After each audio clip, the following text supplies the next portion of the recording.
యేసు క్రీస్తు నామములో మీ అందరికీ శుభములు తెలియజేస్తున్నాము।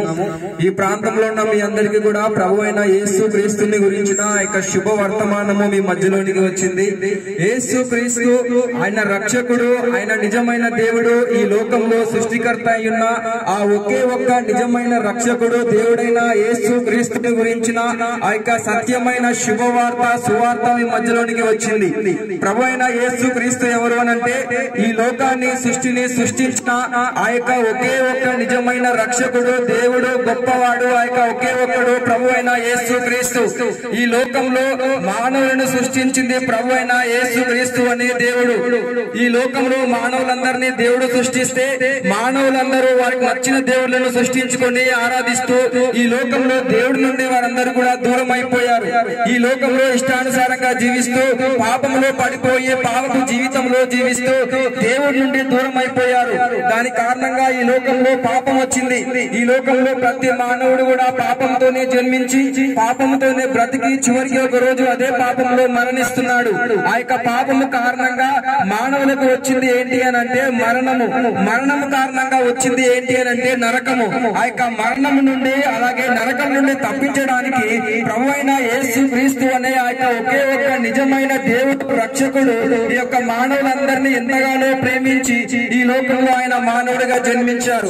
అంతేకాకుండా ఈ లోకంలో ఉన్న మనుషుల యొక్క పాపములను తీసివేయడానికి ఈ లోకంలో ఆయన శిలువలో మరణించారు। ఆయన శిలువలో మరణించి ఈ లోకంలో ఆయన రక్తము కార్చి ఆ యొక్క శిలువ బలియాగము ఆ యొక్క రక్తము ద్వారా మనుషుల పైన ఉన్న పాపాన్ని ఆయన తీసివేశాడు। ఆయన పాపాన్ని తీసివేసి ఆయన మరణించి 3వ రోజు తిరిగి లేచాడు। ఆయన మరణించి ఆయన సమాధిలో ఉండిపోలేదు, కానీ ఆయన మరణించి 3వ రోజు తిరిగి లేచాడు।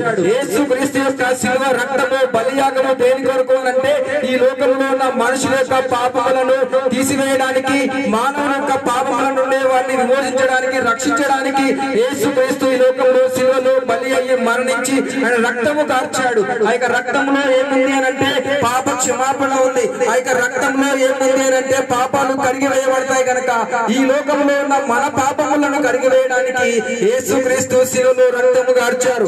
ఎవరైతే నిజమైన దేవుడు ప్రభువైన యేసు క్రీస్తును తెలుసుకొని ఆ యొక్క యేసు క్రీస్తు వద్దకు వస్తారో వారి యొక్క పాపములు క్షమించబడతాయి। ఈ లోకంలో ఉన్న మనకి ధనం ఉండవచ్చు, సంపాదన ఉండవచ్చు, ఆస్తులు ఉండవచ్చు, పిల్లలు ఉండవచ్చు, సంతోషం ఉండవచ్చు, మనకి అన్ని రకాలుగా ఐశ్వర్యాలు ఉండవచ్చు, కానీ ఏది కూడా ఒక రోజు మన మరణాన్ని ఆపలేదు। ఏది కూడా మనం మరణించిన తర్వాత మన యొక్క ఆత్మ నరకానికి వెళ్లకుండా ఈ లోకంలో ఏది కూడా ఆపలేదు।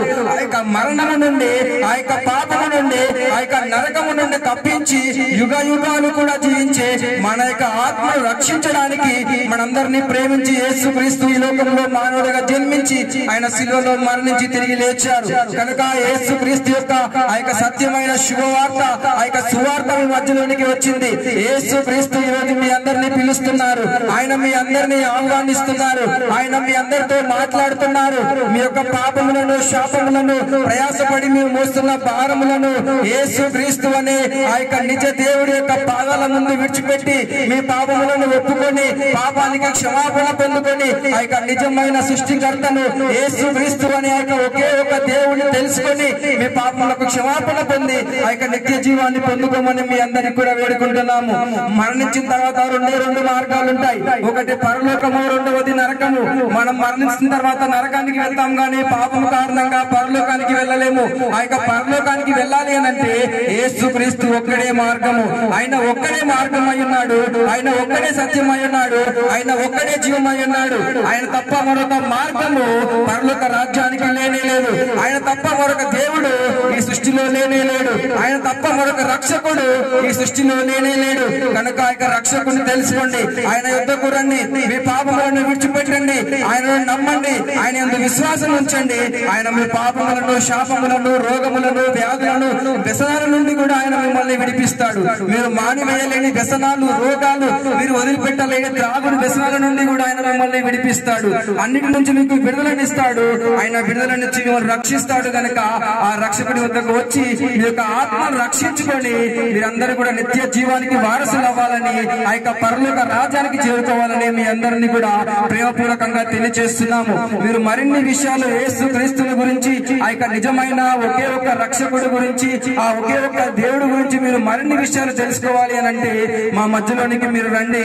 స్థానికంగా ఉన్న చర్చికి మీరు వెళ్ళి తెలుసుకోవాలని మీ అందరికీ కూడా ప్రేమపూర్వకంగా తెలియజేస్తున్నాం. దేవుడు మీ అందరిని దీవించును గాక. ఆమేన్.